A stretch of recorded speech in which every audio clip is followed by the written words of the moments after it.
சில குறிப்பிட்ட சூறாக்களுக்கு பெருமானா ஸல்லல்லாஹு அலைஹி வஸல்லம் அதனுடைய மகத்துவத்தை, அதனுடைய முக்கியத்துவத்தை உம்மத்திற்கு சொல்லித்தர மறக்கவில்லை. அதிலே முக்கியமான சூரா, முதன்மையான சூரா சூரா பக்கரா. பெருமானா ஸல்லல்லாஹு அலைஹி வஸல்லம் அவர்கள் சொன்னார்கள், திருக்குரானிலேயே மிக நீளமான சூரா. அந்த சூறாவை பற்றி அறிமுகப்படுத்தும் பொழுது சொன்னார்கள், இக்ரஊ சூரத்தல் பக்கரா, நீங்கள் சூரா பக்கரா ஓதுங்கள், வீட்டிலே சூரா பக்கரா ஓதுங்கள். ஃபஇன்ன அக்தஹா பரக்கா, எந்த வீட்டில் சூரா பக்கரா ஓதப்படுமோ அந்த வீட்டுக்கு அல்லாஹ் பரக்கத்தை கொடுப்பான். அதை எடுத்துக்கொண்டவர், சூரா பக்கராவை ஓதக்கூடியவர் பரக்கத்தான பெருவாழ்வு வாழ்வார். ஒ தர்குஹா ஹஸ்ரா, அதை ஓதாமல் விட்டு விடுபவர் உள்ளபடியே அதனுடைய அருளும் அதனுடைய மகத்துவமும் தெரிந்ததற்கு பிறகும் அதை தொடாமல் இருக்கக்கூடியவர், அதற்கு ஓதுவதற்கான என்ன முயற்சியையும் எடுக்காமல் இருக்கக்கூடியவர் உள்ளபடியே கை செய்தத்திற்குரியவர் தான் என்று பெருமானா ஸல்லல்லாஹு அலைஹி வஸல்லம் அடையாளப்படுத்தினார்கள். இப்போ சூரா பக்கரா ஓதுங்கன்னு சொல்லி விடலை, அதை ஓதுறதுனால பரக்கத் கிடைக்கும் என்று பெருமானா ஸல்லல்லாஹு அலைஹி வஸல்லம் சொல்வதின் வழியாக பரக்கத் நம் வாழ்க்கைக்கு எவ்வளவு முக்கியமானது என்பதை சொல்லித் தருகிறார்கள். எனவே தான் மக்காவிலிருந்து மதீனாவுக்கு ரசூலுல்லாஹ் வருகிறார்கள். ஹிஜ்ரத் என்ற பயணத்தின் ஊடாக மக்காவில் ஏகதேசம் வாழ்வின் 80% கழிந்து போனது. மிச்சம் இருக்கக்கூடிய 20% அந்த வாழ்க்கையினுடைய காலகட்டம் மதீனாவிலே அல்லாஹ் ஏற்பாடு செய்திருந்தான். ஹிஜ்ரத் என்ற பயணத்தின் வழியாக மதீனாவுக்கு வந்தார்கள்.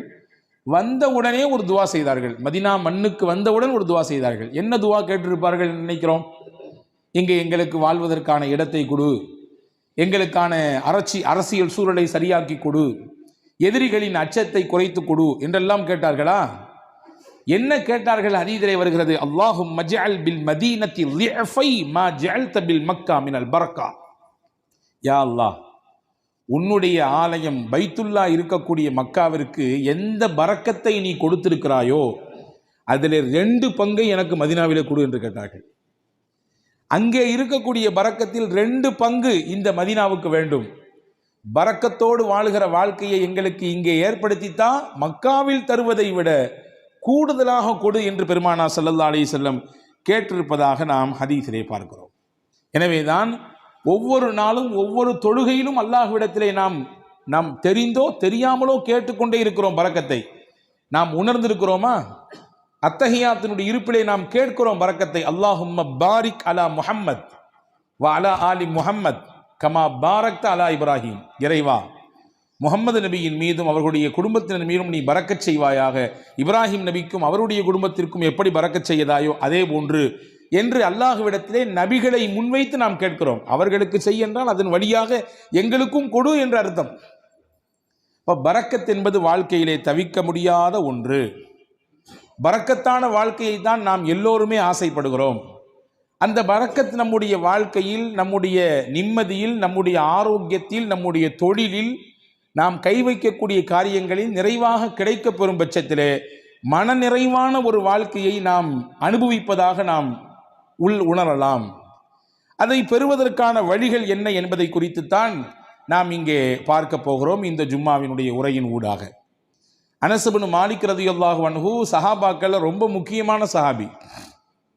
நபிகள் ஸல்லல்லாஹு அலைஹி வஸல்லம் அவர்களோடு சிறு வயதிலேயே அந்த தொடர்பை ஏற்படுத்தி கொண்ட உன்னதமான தோழர்களிலே ஒருவர். ரசூல் ஸல்லல்லாஹு அலைஹி வஸல்லம் மதீனாவுக்குள்ள வரும்பொழுது எல்லாரும் கிஃப்ட் கொடுத்தாங்க ரசூலுல்லாஹ்க்கு. இந்த அம்மா அனஸ் ரலியல்லாஹுடைய தாயார், அவங்க பேர் உம்மு சுலைம் ரலியல்லாஹு தஆலா அன்ஹா. அந்த அம்மாட ரசூலுல்லாஹ் கொடுக்கறதுக்குன்னு பெருசா ஒன்றும் இல்லை. 10 வயசு ஃபுல்லாக அனஸ் தான் இருந்தாங்க. அனஸ் ரலியல்லாஹு கையை பிடிச்சி கடகடன்னு எடுத்து கூட்டு போய் பெருமானா ஸல்லல்லாஹு அலைஹி வஸல்லம் கிட்ட ஒப்படைச்சிட்டு சொன்னாங்க, யா ரசூலல்லாஹ் ஹாதிமுக அனஸ். எல்லாரும் கிஃப்ட் கொடுக்குறாங்க, என்கிட்ட கொடுக்கறதுக்கு இல்லை, என் புள்ள தான் இருக்காரு, இவரை கொடுத்துட்டேன் உங்களுக்கு. இவரை கொடுத்துட்டோன்னா என்ன பொருள்? இவர்தான் உங்களுக்கான ஊழியர், பணியாளர், நீங்கள் இடும் கட்டளையை செய்யக்கூடியவர். இவரை நீங்கள் வைத்து பயன்படுத்தி கொள்ளுங்கள். உங்களுக்கு பல விதங்களிலே இவர் பயன்பாட்டை கொடுப்பார். உங்களுடைய காரியங்களிலே இவரை வைத்து நீங்கள் வேலை வாங்கி கொள்ளுங்கள் என்று சொல்லிட்டு சொன்னாங்க, என் பிள்ளைய கொடுத்துட்டு நான் உங்கள்ட்ட எதிர்பார்க்கிறது வேற ஒன்றும் இல்லை, அவருக்கு நீ துவா செய்யணும், நீங்கள் அவருக்காக வேண்டி துவா செய்ய வேண்டும். நான் கடந்த வார ஜும்மாவிலேயே சொன்னேன் இல்லையா, ஒருவர் துவா செய்யுங்கள் என்று சொல்லிவிட்டால் உடனடியாக நாம் என்ன செய்ய வேண்டும்? பாரக்கல்லா என்று துவா செய்து விட வேண்டும். பாரக்கல்லா என்று முதல் கட்டமாக துவா செய்து விட, அதற்கு பிறகு அவரை குறித்து ஞாபகம் வந்தால் அவர் எது குறித்து உண்டான துவாவை நம்மிடத்திலே முன்மொழிந்தார், எந்த சிக்கலுக்காக வேண்டி கேட்டிருக்காரு, எந்த பிரச்சனைக்காக வேண்டி கேட்டிருக்காரு என்று தனிப்பட்ட முறையில் நமக்கு நினைவு இருந்தால் அதை சொல்லி அல்லாஹ்விடத்தில் கேட்பது, இது மிக உயர்ந்த பண்புகளில் ஒன்று. அதனால் கிடைக்கக்கூடிய பலன் என்ன என்பதை கடந்த வார ஜும்மாவிலே நான் உங்களுக்கு ஞாபகப்படுத்தியிருக்கிறேன். இப்போ ஹஸரத் ரசூலுல்லாஹி ஸல்லல்லாஹு அலைஹி வஸல்லம் இடத்திலே உம்மு சுலைம் ரலியல்லாஹு தஆலா அன்ஹா தன்னுடைய பிள்ளையை ஒப்படைத்து விட்டு சொன்னார்கள், உதுஉ, இவருக்கு துவா செய்யுங்கள், அவ்வளவுதான், இவருக்கு நீங்கள் துவா செய்யுங்கள், அது மட்டும் போதும், வேற எதுவும் எனக்கு எதிர்பார்ப்பு இல்லை. உடனே ரசூலுல்லாஹ் துவா செஞ்சாங்க, அனஸ் ரலியல்லாஹு துவா செஞ்சாங்க. என்ன செஞ்சிருப்பாங்க? யா அல்லாஹ் நல்ல நீல ஆயிலை கொடு அல்லது நிறைய இவருக்கு என்றெல்லாம் கேட்பதற்கு முன்னால் பெருமானார் செய்த துவா, அல்லாஹும்ம பாரிக் ஃபி உம்ரி, யா அல்லாஹ் இவர் ஆயிலே நீ பரக்கச் செய்வாயாக, நீண்ட ஆயிலை கொடுப்பாயாகன்னு கேட்கல, இவர் ஆயில்ல நீ பரக்கச் செய்வாயாக. அல்லாஹும்ம பாரிக் ஃபி அவுலாதி, இவருக்கு நீ கொடுக்கக்கூடிய குழந்தை செல்வங்களிலே பரக்கச் செய்வாயாக. அடுத்து சொன்னாங்க, அல்லாஹும்ம பாரிக் லஹு ஃபீமா அதைத லஹு, இவருக்கு நீ என்னெல்லாம் கொடுக்கணும்னு நினைச்சிருக்கியோ எல்லாத்தையும் பரக்கத் செஞ்சிரு.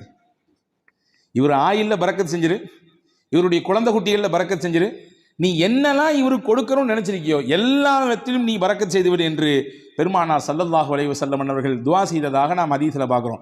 நிறைய குடுன்னு கேட்கல, நீண்ட ஆயில நிறைய வயசு வாழணும் அப்படி கொடுன்னு ரசூலுல்லாஹ் கேட்கல, நீ கொடுப்பதில் நிறைந்த பரக்கத்தை கொடு என்று கேட்பதிலிருந்து நமக்கு புரிகிறது, வாழ்க்கையிலே நிறைய என்பதை விட பரக்கத்தான் முக்கியம். அதிகம் எண்ணிக்கை என்பதை விட குறைவாக இருந்தாலும் அதன் மூலம் கிடைக்கக்கூடிய பலன் பரக்கத்தாக இருக்க வேண்டும் என்பதுதான் முக்கியம் என்று நாம் இதிலிருந்து புரிந்து கொள்கிறோம். அந்த பரக்கத்தான வாழ்க்கையை பெறுவதற்கு ஒரு 8 அம்ச திட்டத்தை நான் இன்றைக்கு உங்களுக்கு நான் சொல்ல போகிறேன். 8 விதமான விஷயங்களை நாம் பின்பற்றுகிற பொழுது அல்லாஹுவின் பரக்கத்தை நம்மால் முழுமையாக அடைந்து கொள்ள முடியும். நம்பர் 1, முதலில் பரக்கத்தை பெறுவதற்கு நாம் என்ன முயற்சியை மேற்கொள்வது? 1, ரசூலுல்லாஹ் சொன்னாங்க, உங்களில் யார் வயசுல பெரியவங்களோ அவங்களில் நீங்க மரியாதை கொடுப்பதிலிருந்து உங்கள் காரியங்கள் அனைத்திலும் அவர்களை முன்னிலைப்படுத்துவதிலிருந்து அல்லாஹ் உங்களுக்கு பரக்கத்தை தருவான். வாப்பாக்கு வயசாயிடுச்சு, வீட்டில் மூத்தவங்க தான் இருந்தாலும் இந்த விஷயங்கள்லாம் அவங்களுக்கு அந்த அளவுக்கு பிடிபடாது, அதனால சொல்லிக்கலாம், எல்லாம் முடிஞ்சு கடைசியிலே சொல்லிக்கலாம் என்பதல்ல. ஒரு கட்டத்தில் அவரும் வாலிபம், குழந்தை பேரு, தொழில், வியாபாரம் என்று எல்லாவற்றையும் கடந்துதான் வந்திருக்கிறார். இப்பொழுது அவருக்கு வயதான நிலை, வயோதிகம், அதனாலே அவரை ஒதுக்கி வைக்குதல், தள்ளி வைக்குதல் என்பதெல்லாம் இல்லை. என்ன விஷயம் செய்தாலும் பெரியவர்களுக்கான முன்னுரிமையை, முன்னிலைப்படுத்துதலை, அவர்களுக்கான மரியாதையை நீங்கள் நிறைவாக செய்யுங்கள். இதன் ஊடாக அல்லாஹ் உங்களுக்கு பரக்கத்தை தருவான். எந்த வீட்டில் பெரியவர்களுக்கு மரியாதை இருக்கிறதோ அந்த வீட்டிலே பரக்கத் இருக்கிறது என்று பொருள். எந்த வீட்டில் பெரியவர்கள் உதாசீனம் செய்யப்படுகிறார்களோ, வயதிலே மூத்தவர்கள் வேண்டா வெறுப்பாலோ அவர்கள் பராமரிக்கப்படுகிறார்களோ, அவர்களின் பேச்சுக்கும் அவர்களுடைய ஆலோசனைக்கும் முன்னுரிமை கொடுக்கப்படாமல் தள்ளி வைக்கப்படுகிறார்களோ, புரிந்து கொள்ளுங்கள், அங்கே பரக்கத் எடுபடுகிறது என்று பொருள். பெருமானார் ஸல்லல்லாஹு அலைஹி வஸல்லம் அவர்களுக்கு ஒரு நாள் ஒரு அன்பளிப்பு வந்தது. ஒரு கிண்ணம் நிறைய பால். ரசூலுல்லாஹ் பொதுவாகவே தனக்கு கிஃப்ட் வந்துச்சுன்னா தான் பயன்படுத்துவாங்க. சில நேரங்களில் பக்கத்தில் இருக்கிறவங்களுக்கு கொடுத்து அதை பயன்படுத்த துவங்குவாங்க. அன்னைக்கு பால் வந்திருக்கு. தபரானி ஷரீஃபில் இந்த ஹதீஸ் வருகிறது. ரசூலுல்லாஹ் உட்கார்ந்துருக்காங்க.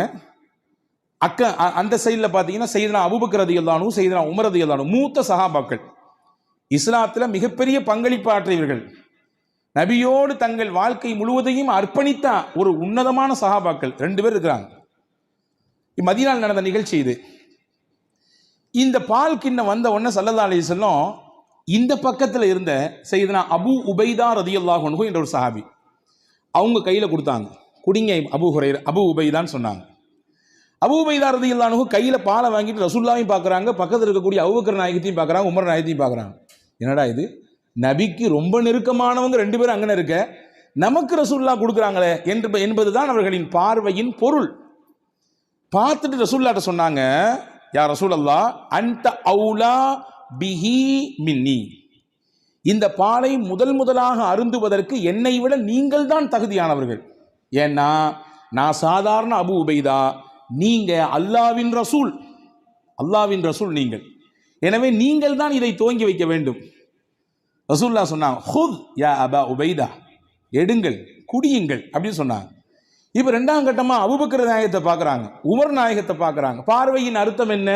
என்னை விட இஸ்லாமிய வருகையில் முதன்மையானவர்களாச்சே இவர்கள் எல்லாம், பங்களிப்பு செய்வதிலே முக்கியமானவர்களாச்சே இவர்கள் எல்லாம், அவங்க குடிச்சா நல்லா இருக்குமே என்ற பெருந்தன்மையான மனதோடு செய்தனா அபூ உபைதா ரலியல்லாஹு பார்க்கும் பொழுது ரசூலுல்லாஹ் அப்பவும் சொன்னாங்க, அபூ உபைதா நீங்க தான் குடிக்கணும், குடிங்கன்னாங்க. செய்தனா அபூ உபைதா ரலியல்லாஹு அன்ஹு குடிக்க துவங்கும் நேரத்திலே கையில் பக்கத்தில், வாய்க்கு பக்கத்தில் பால் கிண்ணம் போய்விட்டது. ஆனாலும் அவர்கள் மனம் ஏதோ ஒரு விஷயத்திற்காக வேண்டி மறுக்கிறது. கீழே கொண்டு வந்து சொன்னாங்க, யா ரசூலுல்லாஹ் நீங்க குடிச்சிட்டு தந்தா நல்லா இருக்கும். மூணாவது தடவையாக பெருமானார் ஸல்லல்லாஹு அலைஹி வஸல்லம் அபூ உபைதா ரலியல்லாஹு இடத்திலே சொன்னார்கள், இஷ்ரப், அபூ உபைதா நீங்கள் குடியுங்கள். ஃபைன்னல் பரக்கத்த மஅ அகாபிரினா, பரக்கத் என்பது நம்மிலே யார் வயதிலே பெரியவர்களாக இருக்கிறார்களோ அவர்களிடத்திலிருந்து தான் துவங்குகிறது.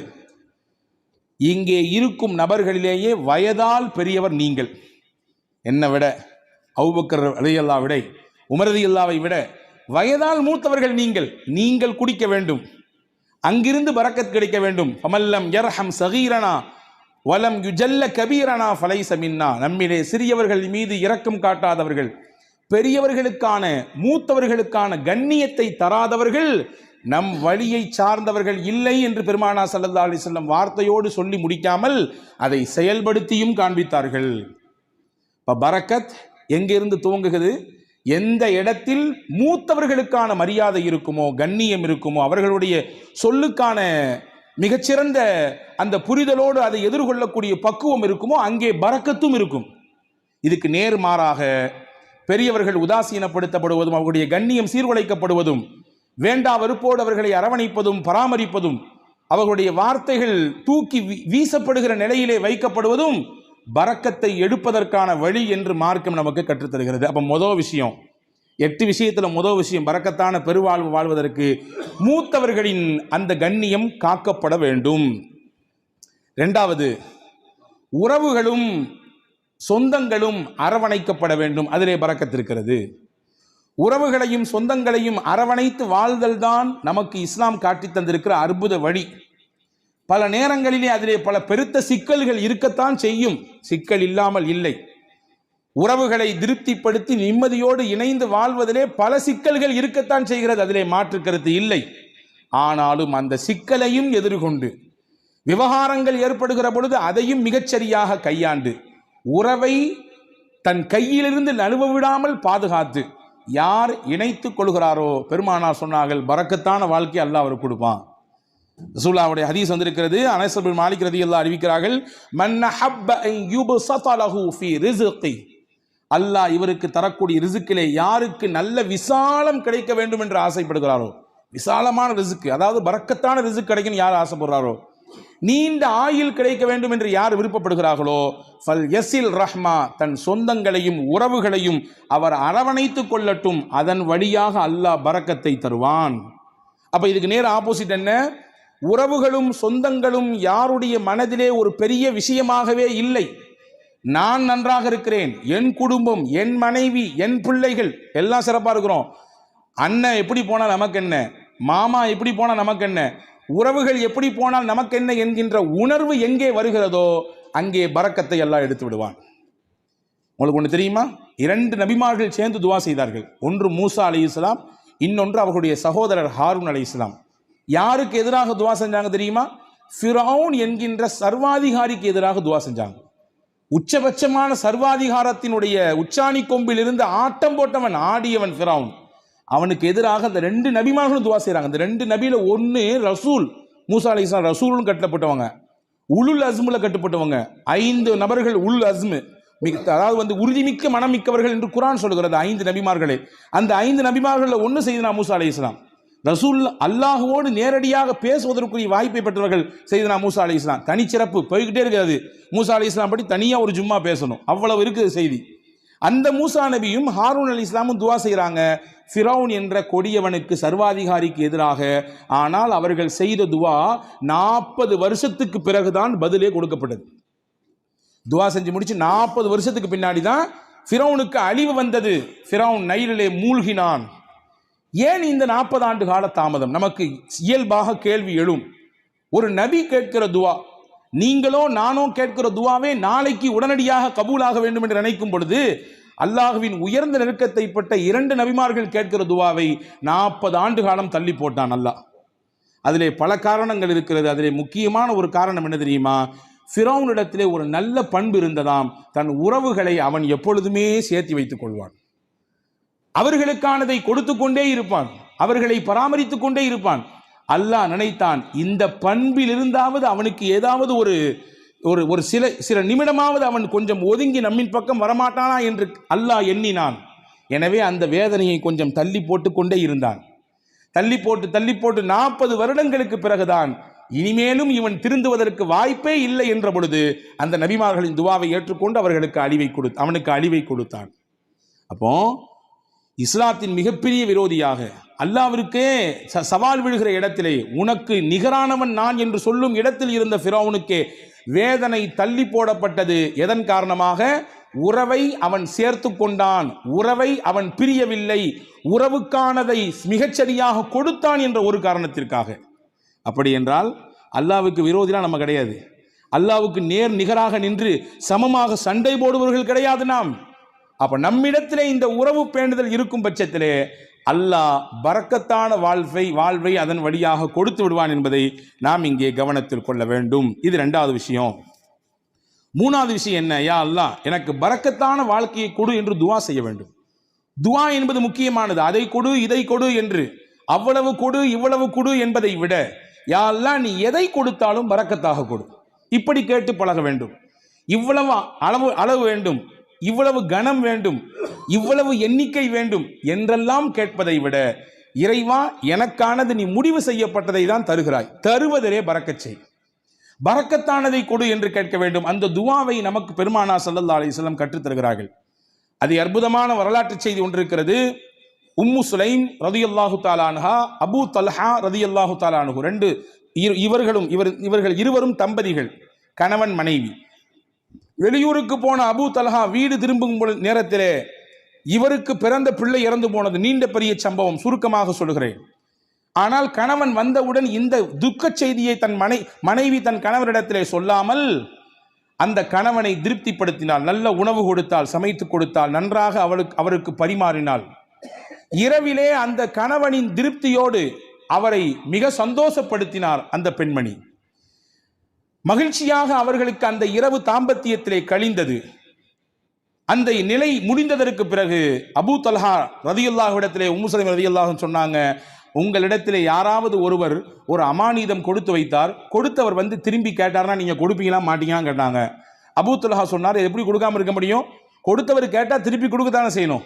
அவங்க சொன்னாங்க, அல்லாஹ் நமக்கு பிள்ளையை கொடுத்தான், அவனே எடுத்துக்கிட்டான். என்ன நிலை! இப்படி நான் வந்த உடனே இந்த செய்தியை சொல்லாம இப்படி நான் இப்பொழுது நான் அசுத்தமாக இருக்கும் நிலையில் இப்படி சொல்றியே, நாளை கால் நபி இடத்திலே நான் போவேன், இந்த செய்தியை சொல்லுவேன், என்ன ஏதென்று கேட்பேன் என்று ஹஸரத் அபூ தல்ஹா ரலியல்லாஹு அன்ஹு சொன்ன பொழுது மறுநாள் காலை விடிந்தது. நபி இடத்திலே போனார்கள், செய்தியை சொன்னார்கள். ரசூலுல்லாஹ் அங்கே ஒரு அழகான துவாவை செய்தார்கள். நேற்றிரவு நீங்கள் இருவரும் ஒன்று கூடினீர்கள், தாம்பத்திய உறவை வைத்துக் கொண்டீர்கள். அல்லாஹும்ம பாரிக் லகுமா ஃபீ காபிரி லைலத்திகுமா, நேற்றிரவு நீங்கள் கூடிய கூடுதலிலே அல்லாஹ் பரக்கத் செய்வானாக, உங்களுக்கு மிகச்சிறந்த பகரத்தை தருவானாக. எந்த பொறுமையோடும் எந்த அல்லாஹ்வின் நம்பிக்கையோடும் உங்கள் மனைவி அப்படியான ஒரு நிலையை மேற்கொண்டார்களோ அதற்கு பகரமாக அல்லாஹ் உங்களுக்கு பரக்கத் செய்வான், சிறந்த சந்ததியை தருவான் என்று துவா செய்தார்கள். வரலாற்றிலே வருகிறது, அங்கே இருந்து பிறந்த பிள்ளை வாழ்வாங்கு வாழ்ந்தார்கள், செழிப்பாக வாழ்ந்தார்கள். கல்வி, பொருளாதாரம், வாழ்க்கையின் மேல்தட்டில் இருக்கும் விதத்திலே, எல்லோரும் பார்த்து போற்றும் விதத்திலே அந்த பிள்ளைகளின் வாழ்க்கை எல்லாம் இருந்தது.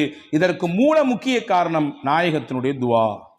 துவா செய்யணும், யா அல்லாஹ் நீ கொடுப்பதிலே எங்களுக்கு பரக்கத் செய்வாயாக, என்ன கொடுத்தாலும் பரக்கத்தாக கொடுப்பாயாக என்று துவா செய்ய வேண்டும். இது பரக்கத்தான வாழ்க்கைக்கான 3வது அம்சம். 4வது அம்சம் என்ன? நம்மிடத்தில் எது இருக்கிறதோ அதை பகிர்ந்து கொள்ள வேண்டும். பகிர்தலிலே பரக்கத் இருக்கிறது. தனக்கும் மட்டும்தான், தன் குடும்பத்துக்கு மட்டும்தான் என்கின்ற குறுகிய மனப்பான்மையிலிருந்து வெளியே வர வேண்டும். எது இருந்தாலும் அதை பகிர்கிற அந்த பக்குவம் எந்த நபரிடத்திலே வருகிறதோ அல்லாஹ் தானாக பரக்கத்தை தருவான். ரசூலுல்லாஹி ஸல்லல்லாஹு அலைஹி வஸல்லம் உடைய ஹதீஸ் வந்திருக்கிறது, தஆமுல் வாஹிதி யக்ஃபிஸ் இஸ்னைன் வ தஆமுல் இஸ்னைனி யக்ஃபில் அர்பஆ. 2 நபருக்கான உணவு தான், ஆனா 3 பேர் வந்துட்டாங்க. ஐயோ 2 பேர் தானே சாப்பாடு இருக்குது, 3வது நபர் வந்துட்டாரே என்று யோசிக்க வேண்டாம், விரிச்சு வைங்க, அவரையும் சேர்த்துங்க. அல்லாஹ்வின் ரசூல் சொன்னாங்க, 2 பேருக்கான உணவாக இருந்தாலும் நீங்கள் பகிர வேண்டும் என்ற சிந்தனைக்கு வந்துவிட்டால் அதை 3க்கும் போதுமானதாக அல்லாஹ் ஆக்கி விடுவான். 3 பேருக்கான உணவு தான், ஆனா 5 பேர் இருக்கிறாங்க, 2 பேரை தள்ளி விடாதீங்க, இது பத்தாது, நமக்கே பத்தாது, யானை பசிக்கு சோள புரியா அப்படின்னு கேட்ட மாதிரிலாம் நம்ம கதை பேச வேண்டாம், சேர்த்திக்குங்க. ரசூல் சொன்னாங்க 3 நபருக்கான உணவு தான், நீங்கள் சேர்த்து ஷேர் செய்யும் பொழுது, அதிலே பகிர வேண்டும் என்ற எண்ணம் வரும் பொழுது அதிலே அல்லாஹ் 5 நபருக்கான பரக்கத்தை செய்து விடுவான். இது வாழ்க்கையிலே யாரெல்லாம் இந்த ஷேரிங்ல இருக்கிறாங்களோ அவங்க எல்லாம் கண்கூடாக பார்க்க முடியும், கண்கூடாக பார்க்க முடியும். ரசூலுல்லாவுக்கு ரொம்ப பிடித்த குடும்பம் ஒரு குடும்பம் இருந்தது, அல் அஷ்அரி. ரொம்ப பிடிக்கும் அவங்கள ரசூலுல்லாவுக்கு. எந்த அளவுக்குன்னா அவங்க என் குடும்பம் ரசூலுல்லா சொன்னாங்க, என் குடும்பம் அவங்க, என்னிலிருந்தும் அவர்கள், அவர்களிலிருந்தும் நான் என்று சொன்னார்கள். சஹாபாக்கள் ஒன்றும் புரியும், ஏன் இந்த குடும்பத்தை மட்டும் ரசூலுல்லாவுக்கு ரொம்ப பிடிக்குது?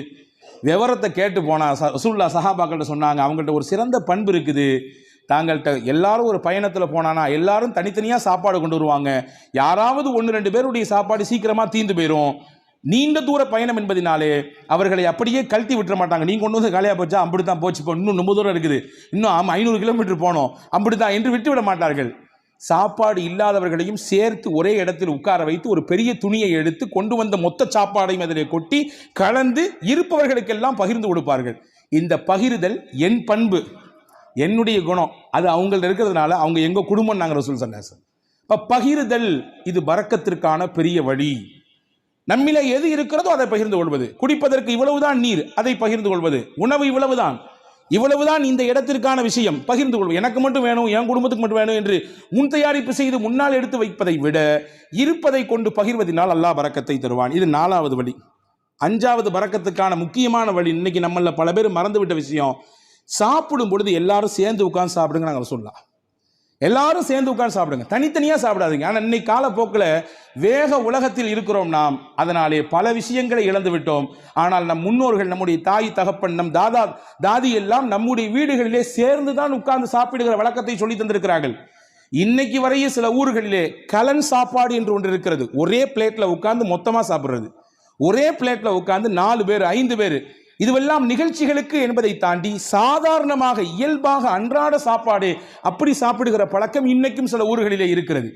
ஆனால் கால ஓட்டத்தில் அதெல்லாம் நம்ம விட்டுட்டோம். ஒரே வீட்டில் இருக்கிறோம், 5 பேர் தான் இருக்கிறோம், 5 பேரும் 5 டயத்தில் சாப்பிட்றோம்.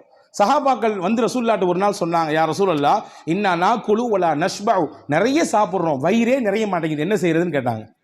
சஹாபாக்கள் ரசூலுல்லாஹ் கேட்டாங்க, அன்தும் தாக்குலூன ததஃபர்ரகூன், எல்லாருமே தனித்தனியாக சாப்பிட்ற மாதிரி தெரியுது, ஆமாவான்னு கேட்டாங்க.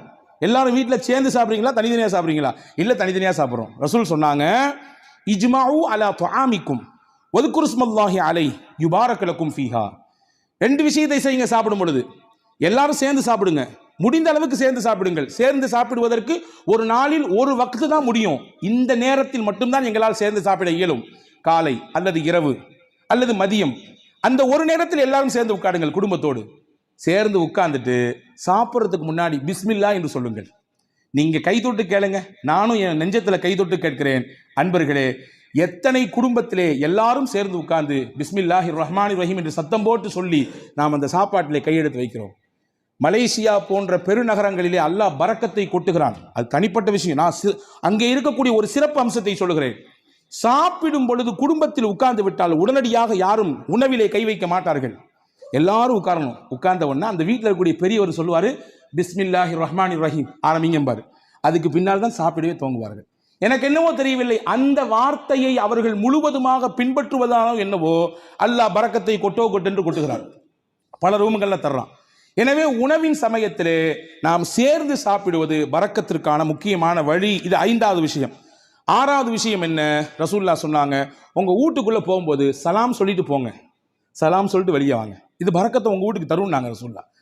ஹஸரத் ரசூலுல்லாஹ் சொன்னாங்க, 3 விஷயம் அல்லாஹ்வுடைய பொறுப்பு, அல்லாஹ்வுடைய கண்ட்ரோல்ல வந்துடுது.